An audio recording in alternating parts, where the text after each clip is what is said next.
we're going to Julian Butler is going to host this conversation between our participants, and we be invited to share questions and join in the conversation in the chat. As you put your questions in the chat, we'll try and get to them and answer them as quickly as we can. As I said, the session is being recorded and the video will be made available on the Australian Catholics Education Hub to members in the coming days. And if anyone has any concerns, please feel free to contact us.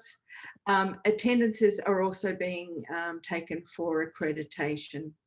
So I'd like to introduce you to Julian. Julian Butler SJ is a Jesuit undertaking formation for Catholic priesthood. He previously practiced law and also has a degree in commerce and philosophy. Julian is a contributor at Jesuit Communications, a chaplain at Xavier College, and a board member at Jesuit Social Services. Thank you, Julian. Over to you. Thank you, Michelle. Cheers. So can I add my words of welcome to Michelle's, and thank you for being here. And really just to reiterate that it would be wonderful if as we go along, if you have questions, that you put them in the chat, but also that some of the conversation that we have, we acknowledge that many of you will have lived in a professional experience of working in these areas. And so if there are ideas that you've got that you'd like to put in the chat, and we might come to you and sort of hear a bit more from you as we go along. We sort of have found as we've engaged these Q&As on a couple of different topics over the course of this year, that there's been a real openness to people sharing from their own experience, and feedback suggests that that really enriches the experience for participants. So please, questions in the chat, and also just any comments on your own lived professional experience, that would be fantastic. We have 3 guests today, and we're going to be joined by 2 of the others of them shortly, but we're going to begin by talking to Anne-Marie Morello. Anne-Marie is going to share with us something of particularly the kind of experience of outreach and action, and then we're going to have a sort of conversation about how that moves into the classroom, and how we tie that into faith formation as well. But we're going to begin with that kind of really practical lived experience for students. Anne-Marie has been a teacher at Parade College in Bundoora, Victoria for 32 years and has taken a number of roles during her time there. For the last 10 years, she's been the Community Action Coordinator, overseeing the school's outreach activities. So Anne-Marie, thanks for joining us and for helping to kick off this conversation. Thank you for the opportunity, Julian. Maybe just to begin, to sort of throw it open, I wonder if you might share something of some of the projects that or programs that your school's involved in and that you offer to students, and maybe beginning with more senior students, and then we might have a conversation about engaging younger students as we go along. Yeah. Okay, so we have 2 sort of aspects of our service learning. We have compulsory programs that run from year 10 through to year 12, and then we have quite a number of voluntary programs that we offer to mainly our senior students. And of those voluntary, one of them is our Eddie's Brekkie van that runs out from West Heidelberg on a Tuesday morning. So any student from year 10 to 12 can volunteer. We take the van out, the boys out there, and cook a breakfast and engage with the community out there. And that's been going for many, many years. And it allows our students to not just to do something practical on a Tuesday morning, but also to develop relationships and to hear stories of the local community, which I think is really important. We have our St Albans tutoring program on a Monday afternoon, so we take students who volunteer out to the Errington Community Centre. The boys sit with the primary school students out there. That I've seen some lovely relationships develop there between the regular volunteers and the primary school students who wait anxiously for the boys to arrive, because often because of the traffic we're 5 to 10 minutes late. We also have a Waterford garden, and that's open for any student from 7 to 12. And so in a number of different ways, boys are involved in going out there and working with Andrew Walker in that garden, and lunchtimes, recess, before and after school, they can engage with Andrew and the other students there. We have a social enterprise, a little Bluestone Cafe that runs every morning for coffee addicts. And that runs it before school and at recess, and we have quite a few student volunteers involved there. And as I said, that's a social enterprise. It helps us to raise money for the boys have a voice as to where that money will go through the year. Our Eddie's Backpacks. This is a program that started quite a few years ago, and we have a number of boys who work on procuring some donations and then packing backpacks for foster care children. And we engage with Foster Care Victoria and with McKillop Family Services. And so the boys go out to their conferences and get to give out the backpacks and to meet some of the foster families as well. There are a whole lot more, but that's some of them. Fantastic. It sounds like lots of options, and how important is that to the program for students to feel like, in terms of, you know, having a compulsory element to the program, that there's kind of choice in the way that they can engage and what sort of fits for them? Yes, well, look, for a number of different reasons. With our Year 10s, we have a service learning program that asks all of our Year 10s to complete 10 hours of volunteering, and 5 of those hours have to be with school programs. So it's important that we do. And with the diversity in schools at the moment, and with the busyness of students' lives, it's important that they have options at different times, before school, after school, etc., to be able to fulfil those hours. But also, it's important that they have an interest in where they are volunteering. I think that makes a big difference. And so having that variety allows them to engage, I think, more fully in that experience. I think with Year 11, we have a Touchstones program as part of their RE program. So on a Wednesday morning for a number of weeks, they are placed in some external, some internal, and again, volunteering with different community groups. Again, it's where their interest lies. They get a voice as to where they might want to go, so that they're going somewhere that they're interested in, where they feel their skills may be best applied. And that relationship thing is obviously, the relationship piece is so important to the experience of service and of accompanying, really, and moving beyond sort of maybe some, us them kind of to relationship. There's a challenge, though, I suppose, for younger students who, because of their age, aren't necessarily able to go out into the community. Would you just talk a bit more about some of the ways that you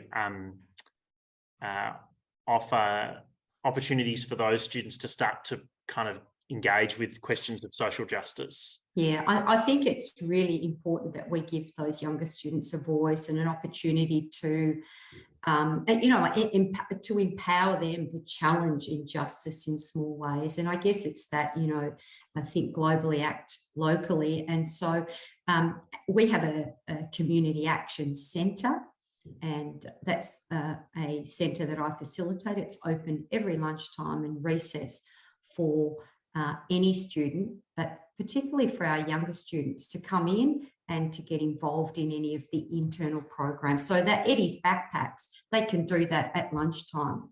come in and help out. If we put the call out through the daily bulletin for, you know, year 7 or 8 students who might have particular skills, they can come in. The Waterford Garden allows them to go in at recess and lunchtime, or even as part of their sports. You know, our year 7 and 8s do have a sports afternoon. We offer the Waterford Garden as one of those options for students. And so they, you know, learn about the environment, climate change. So they look at, you know, justice, social justice in terms of the environment. It gives them a great opportunity then to be educated and to live that experience and feel they're doing something towards that. Thank you, Anne-Marie. At this point, I'm going to invite into the conversation Laura Kings. Laura's on our team at Jesuit Communications. She's the Associate Editor of Australian Catholics. And Laura, I just want to, just on that topic of engaging younger students in thinking about social justice, particularly in circumstances where they can't get out and do as much as older students can. Just wondering if you could share some of the things that we've been offering through Australian Catholics and AC+, but also from your own experience as a teacher about engaging those younger students in experiences of social justice. Sorry, my mic turned off. Absolutely, it's great to see everyone today. So I think the thing about primary school is that we probably shouldn't be afraid of actually letting them get in there and get involved, because often they're, you know, even more enthusiastic than the older kids. But we obviously have a different level of development and also some child protection safety concerns as well. So you might not think you can engage with the community directly, but you might just have to look at it a little bit differently. So for the really, really little kids, I think it's mainly just getting them to make those connections and develop some empathy, think about others, because, you know, year 2 has a really bad reputation for, you know, the girls all starting to fight and all that sort of thing. So in terms of social justice, maybe we can just look at how we're treating each other. I did a little article that was just for AC Plus subscribers, and you can find it on the Education Hub. I'm just going to share my screen. No, I can't. Mick, if you can just quickly share a picture of my nude lunchbox article. So, you know, you can do things that they can control with the really young kids. So the first thing you can look at is, how am I making my lunch?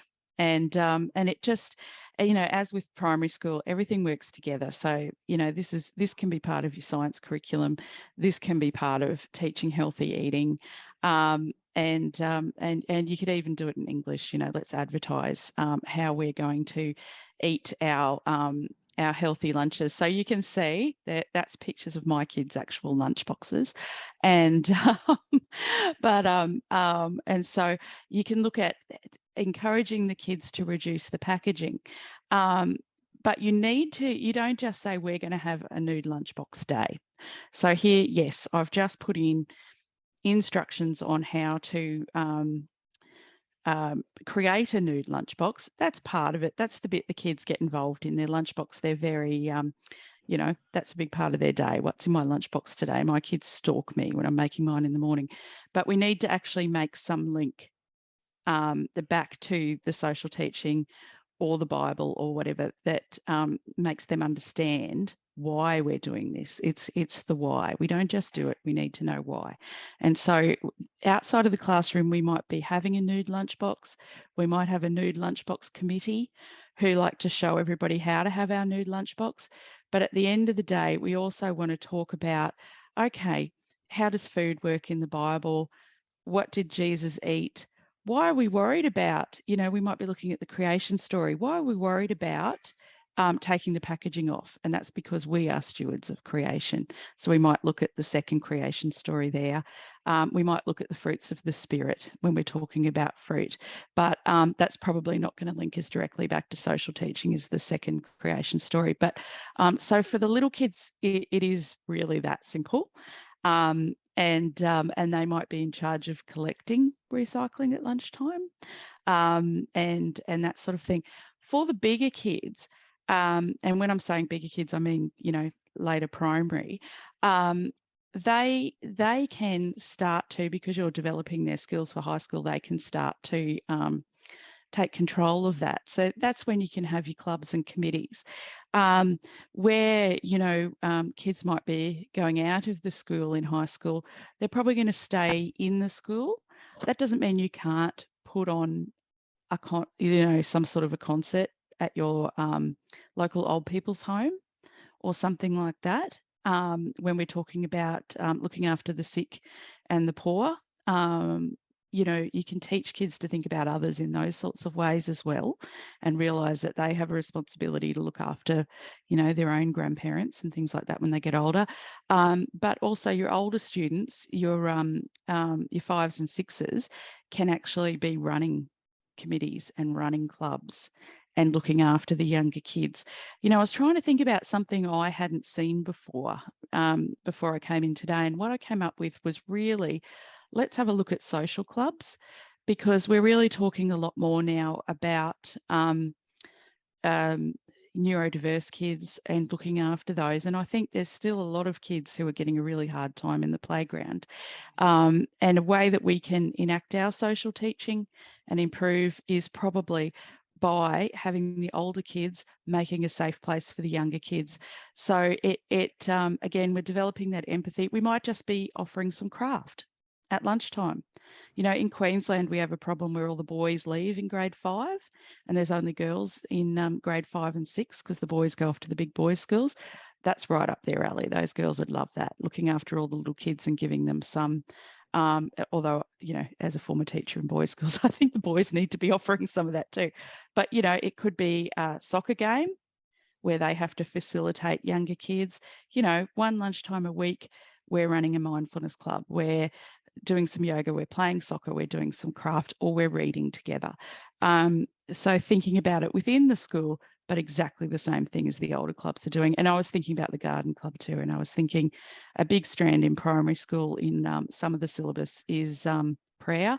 So let's do a walking prayer through the garden before we start gardening, and connect back to our faith that way. So yeah, just a few ideas there. Thanks, Laura. Terrific. Our third guest, Zack Pizzingrilli, is with us now, and I'm going to invite him into the conversation. Zack's worked both in youth ministry and schools over the last 5 years, and he currently oversees the social justice programs and Marist Game Changer youth ministry program at Assumption College, Kilmore. Zack, welcome. Thank you. Hello. Hi, Julian and everyone here. Thank you so much for having me. Zack, we've sort of been talking about different ways to engage students from in sort of really practical experiences of service, and doing that for young students, but also for older students. You teach a social justice RE program for an older cohort than we've just been talking about. You're 10s and 11s. I'm wondering if you could sort of start by sharing how you get them engaged in thinking about these issues. It's a really fun one. I mean, the school I work at, we have a very diverse learning program in which the students pick the subjects that they want to learn. And so we've created an RE program that really caters to students and what they are looking for and looking to study. So I think the first step was the fact that I had kids that selected social justice. They had a keen interest already, and we actually have, I think it's 4 classes that run of social justice. So we have a good cohort that are already passionate about social justice issues. So it kind of alleviates that first step of bringing it into their world because they already have a keen interest. So I'm a bit lucky and a bit biased in that way, because I know that we all don't have that same fortune. But we, you know, in our class, we look at different world issues and we try and contextualize those with the Catholic social teachings, or we look at the Universal Declaration of Human Rights and see how where human rights aren't being met or where they are being met in certain circumstances, and we'll compare like an issue that's happening in the world and link it back to Catholic social teaching. Where can we use the gospel message or use our Catholic teachings and apply that, and what can we do on our small scale? Great. There seems just from the sharing about really practical stuff, I wonder if any of you have thoughts on how you take that really concretely, the sort of practical experience, into the kind of more academic elements of classroom study. How do you bridge that and ground it, as you're saying, Zack, in Catholic social teaching, or in sort of spaces where there has been like fairly developed sort of thinking in the church around some of these questions?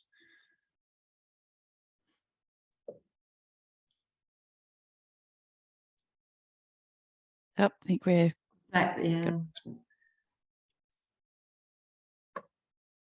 We had you from... He's muted. Great. So I accidentally muted myself and couldn't unmute. Apologies. Yeah, that's a great question. I mean, we try and make our social justice awareness raising kind of school-wide, and then leave it up to the classroom teachers and to see how they can implement it in class. At the moment, we're doing some awareness raising for our local Vinnies chapter and talking about homelessness and poverty in our local community. And so we're particularly aware that might hit close to home for some students. And so when we're thinking practically, we need to think reasonably too. So we try and do our part in those classes. If I can give a practical example, I know that through our Game Changers program, we have students that regularly engage with different organizations. I know we've just got our Year 7s, actually. I just came out of a meeting this afternoon where they were really keen to get involved in like the local nursing home and pop in and say good day to them, but to see how they can engage in some ministry and service and to, see a need and do something about it.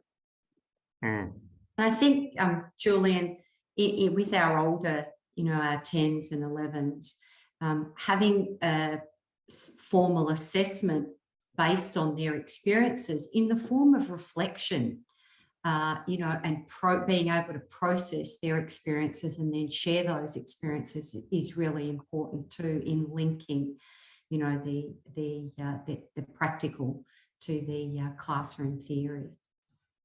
We, when I was teaching, because I have a background in high school, and I'm going to throw this challenge out to the high school teachers because it can seem really scary, but I was at Gregory Terrace in Brisbane. I was a member of the English faculty and the RE faculty, and the head of English, so this wasn't my assignment, but I taught it as a classroom teacher, actually in grade 9, in her NAPLAN preparation, created an assignment where we looked at the homeless in our area and had to the boys had to create like a justification for building a high-rise social housing development across the road from the school.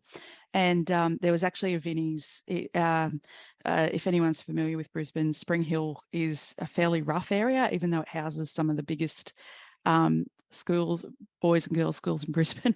And so there actually was a Vinnies social housing development across the road. So, and the boys in their Eddie's van were probably actually interacting with some of the residents there. So, but they wouldn't have been allowed to at grade 9 level. So in that way, the English curriculum was integrating. And I know as head of film and TV in the past, I probably had the power.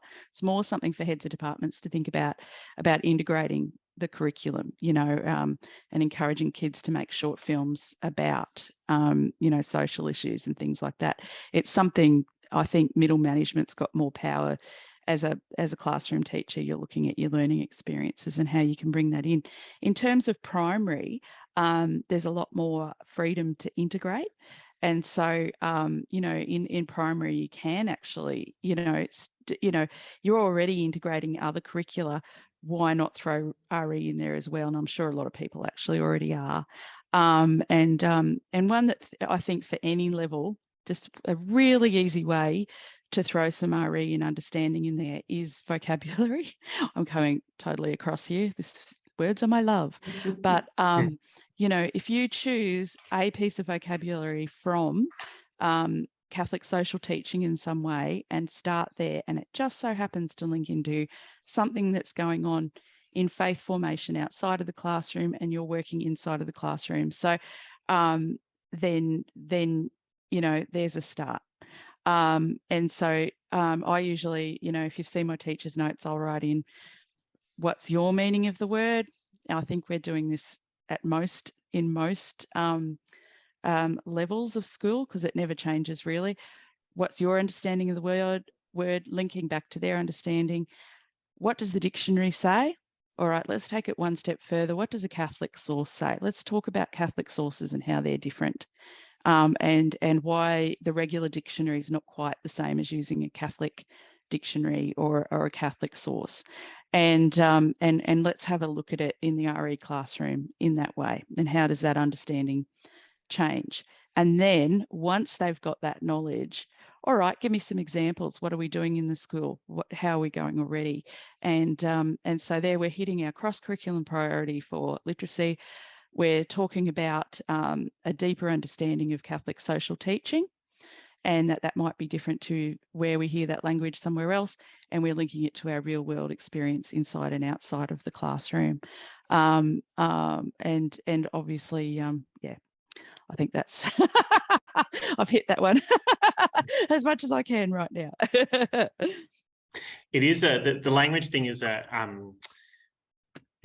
even sort of internal to RE curriculum is an interesting one, because Catholic social teaching has sort of strange words like subsidiarity and you know, preferential option for the poor, and trying to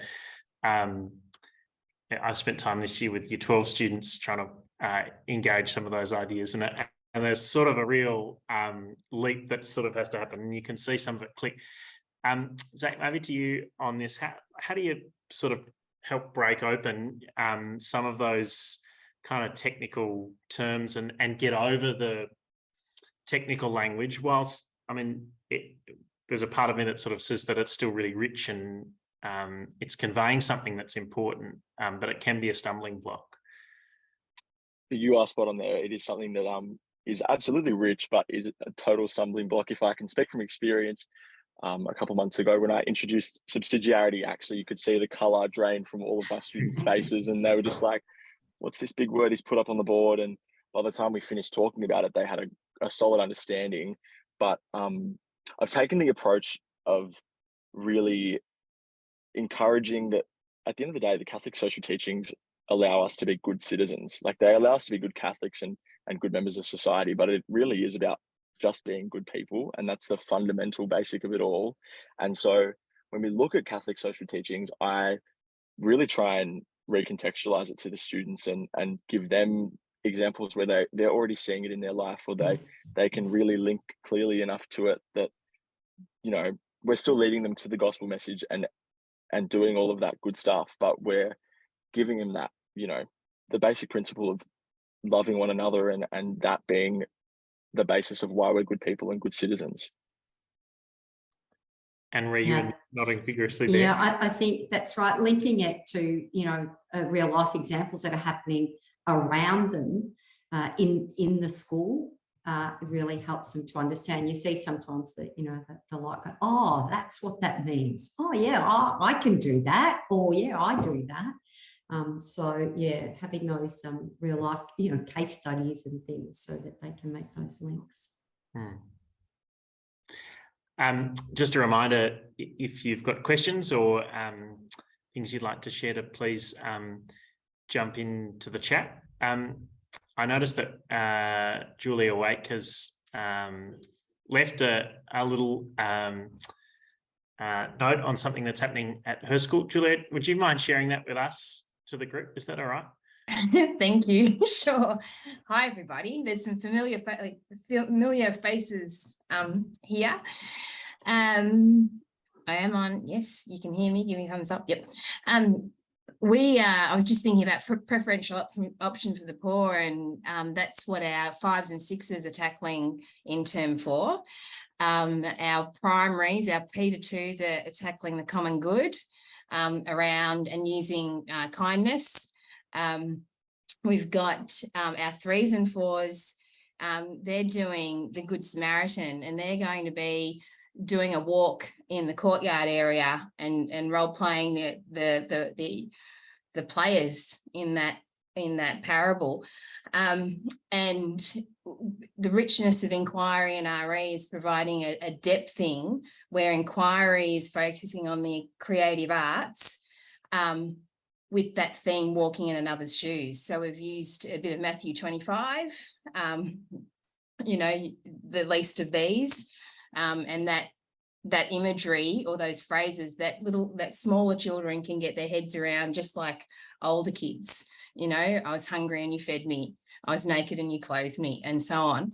And so most of our children have brought in shoes from home. Some of our teachers are a bit wary of, of the state of the shoes, but they've brought in shoes, and they're building an artwork with phrases or images, whatever it might be, as part of their inquiry. And then the overlap with RE, with those social justice teachings. And we are using Caritas website. That's a great resource, in particular where it's got the lower primary, middle primary and upper. There'll be a class artwork that will go to an auction in December. And the children are also learning about Timor-Leste. So there's a primary activities a book, if you like, that Australian Marist Solidarity put together. And so our children are learning about Timor-Leste. And we've got a relationship with an early learning centre that's just being established there. So the fundraising, if you like, will go towards that and just developing that relationship and the realness of social justice. We're also connecting with Assumption with the Christmas appeal. So we're side by side in that circumstance as well. Thanks for letting me speak, Julian. Thanks, Julia. Yeah, and Anne-Marie, great stuff that Parade is doing. Brilliant. Thank you, Julia. If anyone else has got, as I said, questions, but also if you've got experience that you think others might like to hear, that'd be great to hear from you. One of the questions that I wanted to ask is in engaging in this work, there are obviously students in any school who are going to be experiencing challenges, maybe material challenges, and might be sort of feel themselves at the other end of a conversation that is often kind of talking about serving the other. And you'll have students in the classroom or students you're trying to engage in a program who might feel themselves in that position of precisely the kinds of communities that social justice programs are seeking to serve. How do you navigate that dynamic of having students from different backgrounds in a classroom or in a service program, you know, in a way that's appropriate and cares for the individual student? I don't know who wants to jump in. That is a tough one, but I think, you know, knowing your students and speaking with you know, your wellbeing counsellors and their other teachers so that you understand. And also, I mean, you know, we might at year 11 be covering a particular unit, but each teacher will tweak that according to who's in their classroom. And I think that's really important for them to consider the lived experience of their students and to be mindful of that. But I think that, you know, sometimes engaging in conversation with those students, saying, listen, this is, you know, if it's appropriate, this is what we're going to be covering. These are the options that you have, you know, and giving them a choice there is important. They might want to opt out. They might want to actually be active in that and give their story. We've had cases where that's happened, and that's really enriched the unit as well. So yeah, I guess you know, I think conversation is really important. We had a student who, as a primary school student, was attending our brekkie van with his father and his sister, and then came into the college as a year 8 student. And so, you know, navigating that, we sort of had to really be careful in the way that we spoke about patrons of brekkie van, that we didn't want to stereotype him, etc. But we gave him then the option to come along and to be part of that. And he was brilliant, and he became, you know, as a year 11 student, quite active and very proud to be coming along and to be a leader in that community as such. So that worked really well. That was a really, you summed up everything that I had pre-prepared in my mind, Anne-Marie. That, you know, the way that we set up the safe space for students, but also allow them the opportunity to have the discussion if they want to talk about their lived experience and they feel comfortable doing so, that we create that space. I know there was a couple of lessons where, you know, poorly planned grad teacher in myself, you know, thought, oh, look at the Bishop's social justice statement without having looked at it first. And as I've pulled it up and realized it's about family violence, and I knew that the area that our school is in a very, very high family violence area, that, like, you make the instant judgment call as you do in kind of any situation, but we unpacked it, and we unpacked the lived experience for people in a really safe and really refreshing way. It was nice to see, you know, year 10, year 11 students speak in a really mature way about a very serious topic. Yeah. And you're right, building that safe space by sort of, you know, confidentiality, making that the focus of all of your discussions in and out of the classroom is really important. I think with younger students, it's really important to understand your responsibilities with regards to child safety. I think with any student, actually, you know, because you know, the older kids, bullying's a problem. And so what they say in class might come back to haunt them. But I think, you know, so as teachers, we have to understand our child safety and our child protection really well. And I think the best way you can handle that is actually how you really look after neurodiverse students again, advanced organisers and queuing. We're going to talk about this now. This is what I expect of you. You know, as a teacher, we really can't be reacting. We've got to be thinking ahead. You know, we're going to talk about some things. This is what's appropriate. This is not what's appropriate in this conversation. And it was really interesting because I went on an excursion with my daughter's school a few weeks ago, and the teachers did not cue the kids at all. And the kids are actually quite well behaved compared to some of the other schools in some situations. And in other schools, they were terrors. And it was literally that no one was telling them what they're expected, probably because they are good kids, but, you know, what they're expected to do when they were looking at the exhibits, where they were expected to eat their lunch, when they could go to the toilet. You know, it's the same thing, those basic things, particularly with younger kids. If you know you're talking about issues, you know, with your younger kids not having enough to eat, family violence. You know, remember, pirates is a problem too. If you've got refugee populations in your classroom, that talking about pirates can be incredibly triggering. And it's such a part of our popular culture, but for some people it's an absolute source of terror, you know. So advanced organisers over those sorts of things, and then listening, and then modelling how you talk to the kids, particularly for the smaller kids, because they don't know and they'll blurt personal information about themselves and judgmental information about the others. So that's where we model and give them some verbal feedback about how we're delivering that information. I just had an idea while we were talking there about some of these issues and how you can turn that negative into a positive in that situation is uniform poverty. The wonderful thing about saving the environment is that it often is cheap.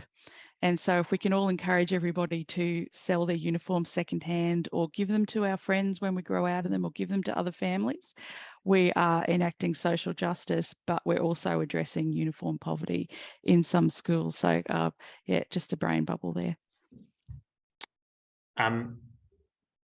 Thank you, guys.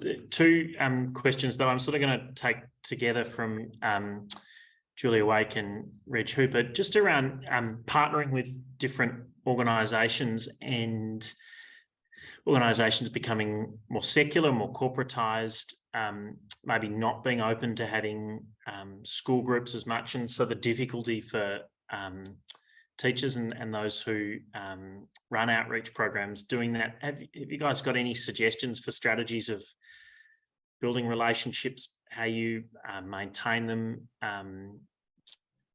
where to sort of look, and what you do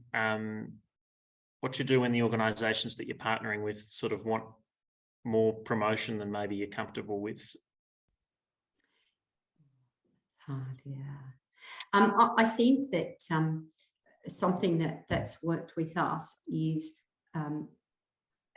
giving those organisations some voice in the planning. How will this work? How and sitting down and sort of meeting with the people involved, and negotiating, I guess, beforehand to see if it will work.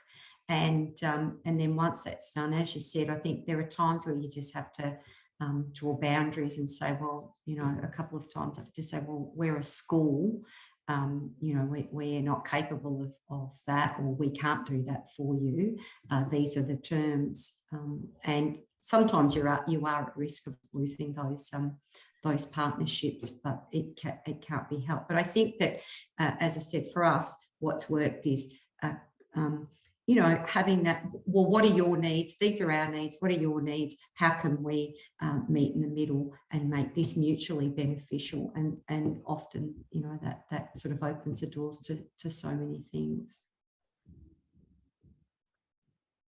Zack, Laura, I wonder from either of your experiences how you found Yeah, this. it's a bit of a golden goose kind of question. I had a bit of an experience where we were planning, as part of the Game Changers program, we have students who go away and do some specific targeted volunteering and walk alongside people in maybe like a 5 to 7 day experience. That's, the tag of the program. But when we were looking at some service opportunities, like I contacted maybe 4 or 5 organizations before I got firstly through on the phone or by email. And then I was kind of shocked with like some of the organizations I had placed a lot of expectation that we'd be easily in for, that they weren't as very opening or welcoming to school groups, especially. And I know we struggle with maybe COVID and numbers and certain things like that, but when we found organizations who were really keen to have us, they were desperate for volunteers. And it seems like there is a bit of a volunteer shortage out in, I can't really speak for the rest of the country, but especially in Melbourne. Yes. Yeah. And so there were some organizations that we went and worked with that some weren't Catholic or religiously affiliated at all, but they were begging for volunteers. And so, where do we draw the buck? Do we draw the buck on where the need is, or do we, keep that alignment? That's really a golden goose question. Laura, please. Sorry, I got caught up in an unmute. I did an interview with a lady for the next edition that was a really beautiful story about primary schools, where the year sixes decided that they wanted to help homeless people, and so the school actually contacted the parish attached to the school and asked the Vinnies people in the parish, and it's a reasonably well-off area. So then that Vinnies group went to the wider Vinnies organisation and ended up, ironically, at the same homeless place that used to be across the road from where I used to work. And they actually fed back what they wanted from the school through this sort of grassroots approach, and they asked for blankets, toothbrushes and toothpaste.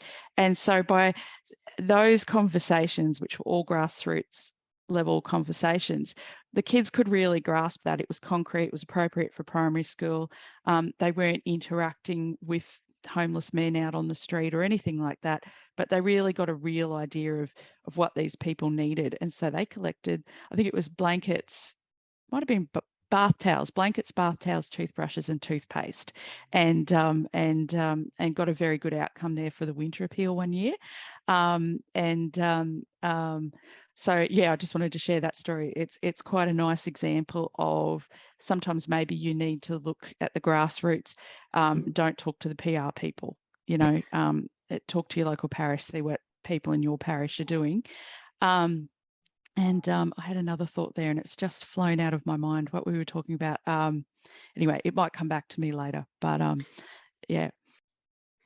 Julian, another place that I know coming out of COVID, you know, and trying to re-establish relationships is looking at your local council and even your local council websites that have a whole lot of community groups listed there, and then just picking up the phone and saying, hey, you know, this is what we've got to offer.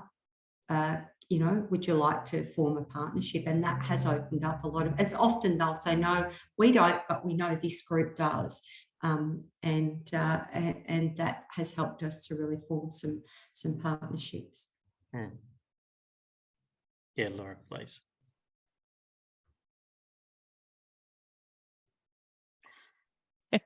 Got to be unmuted. I just thought of my other thought was the parent community. It's really surprising if you put it out to the parents, because I know when I was at Terrace, there was a very long-standing group of fathers who were supporting social development in Timor, and that was very much a Christian Brothers thing, you know, that had developed because there are Christian Brothers, you know, in Timor. We drank the Timorese coffee. We bought the cards at Christmas as the teaching population. So it's really good to ask the parents. And I know at my children's school, there's definitely, you know, one mum who's volunteering for Baby Give Back for baby things on the Gold Coast, and southern Brisbane, southeast Brisbane. There's another mum who quietly, well, actually there's several mums who quietly support domestic violence organisations as professional women, and they don't make a big noise about it, but they do appreciate some help if it can be given. So it's always just worth seeing what knowledge is in your community as well, and then people, that's real for the community as well as the kids around the school. So just something to keep in mind. Thanks, Laura. Catherine McAleer has put something in the chat, which I'm wondering if you can give us a thumbs up if you're okay to share with the group about that program, because it sounds like something really interesting that probably took a bit of coordinating with a range of groups. Would you share that that program around corporal works of mercy? Yes, certainly. Thanks, Catherine. Yeah, so I was working in central Queensland, and I guess I was at an advantage given that it was a small community, you know, not a, like, you know, 1,000 people in the whole town kind of thing. But yeah, it just so happens we were looking at corporal works of mercy and looking at Matthew 25, and that triggered my memory when Julia spoke earlier on that. And so I put it to the students, what would these corporal works of mercy look like today in our community? And we looked at them, you know, in detail about what they might have meant in Jesus's time, but we looked at how we could actually carry out those corporal works of mercy here, you know, in town at that particular time. And they came up with beautiful suggestions. And I was thinking, well, how are we going to go bury the dead? Like, that was my thought. I mean, how are we going to go with that one? And they said, one of them said, well, why don't we place flowers at the cemetery? And it was a local cemetery in a small town. So we literally, you know, we had a small little school bus that we could go, and we went, and the students had brought flowers to school from their gardens and things. And most of them, if they didn't know someone in the cemetery, they knew someone's grandmother, or, you know, because it was a small town. So that was just a beautiful way, you know, and we did the cooking ourselves for the morning tea and things like that. So it was a very practical, hands-on activity for them to do. And they loved it, and they often talked about it. So yeah, it was well worth it. Thank you so much for sharing that, Catherine. Anne-Marie. Sorry. I think that's fantastic. And giving students a voice too, to choose and to come up with often, we might just sit around at lunchtime in our community action centre and, students come up, I heard about this happening in my local area, or I heard about this particular family, or I would really like to do something about this. And even in the classroom with your junior students, is giving them, rather than imposing a project on them or a cause, is giving them the opportunity to choose where they think there's a need is really good too. And so they can come up with some great links too for opportunities. Laura. Oh, am I unmuted? Oh, I am, good. Just a word too about when you're forming those relationships. I noticed, and I've had a friend caught up in this, just beware of things like orphanage tourism. Making sure that you judge that the charity, and I think it's really nice to give preferential treatment to Catholic charities as well, given that is our culture and that is our belief system, especially where there's a secular version and a Catholic version, because when children leave and they become part of the parish, often there's a Vinnie's committee in the parish. They can actually stay, within that community. I'm just writing some teachers' notes today about critical literacy and making some decisions with that regard. So make sure you've signed up to the Catholic teacher email so that you can use your critical literacy skills. Just gave myself a plug there. But I did want to make the point about orphanage tourism, and I know that it is actually in some guidelines that BCE's written recently. I think I shared that out in an email a week or so ago. Thanks, Laura. And just speaking of plugs, I note that Michael McVeigh's been putting in the chat some links to resources that are available to Education Hub subscribers through Australian Catholics.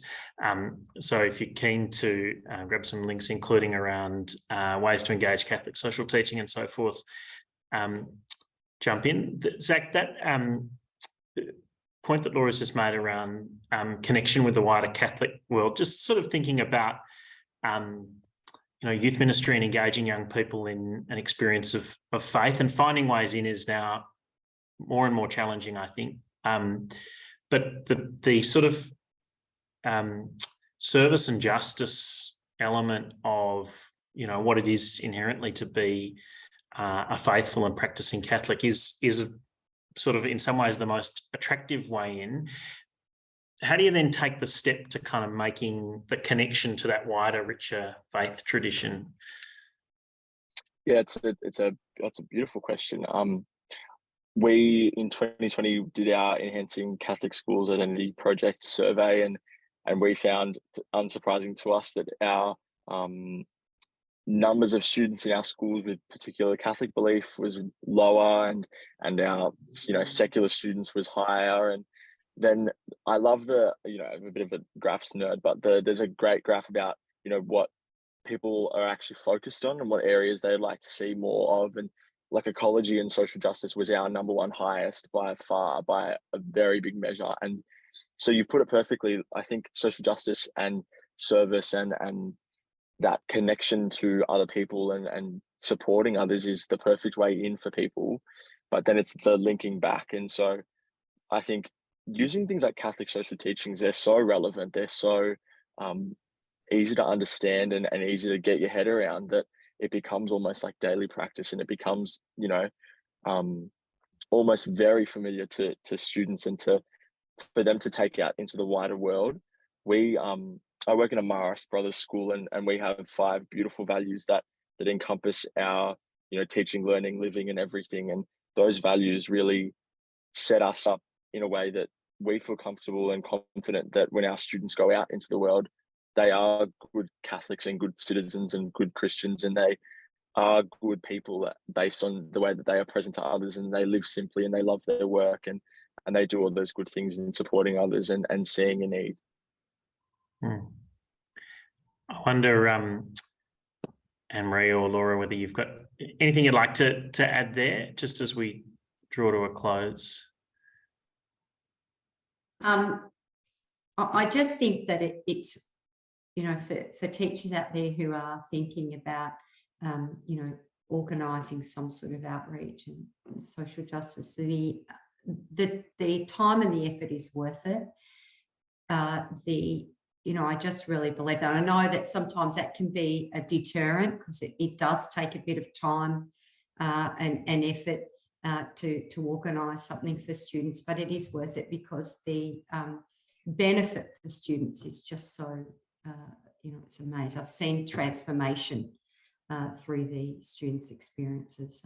So yeah, I just want to encourage teachers to, you know, to push through some of the difficulties or the hurdles. Thank you. That's a wonderful place, I think, to leave the conversation. I note that Reg put a really lovely idea into the chat. And if we had a little more time, we'd come to you, but I think we'll close off there, and I'm going to pass back to Michelle. Thanks, Michelle. Thank you, Julian. Thank you, Anne-Marie, Zack and Laura. That was fabulous. I'm not a teacher, but I really enjoyed it. So lots of great ideas there. As we said before, the video will be available in coming days if you'd like to share it with other staff at this school. And I think, you know, there was plenty of rich stuff there to share.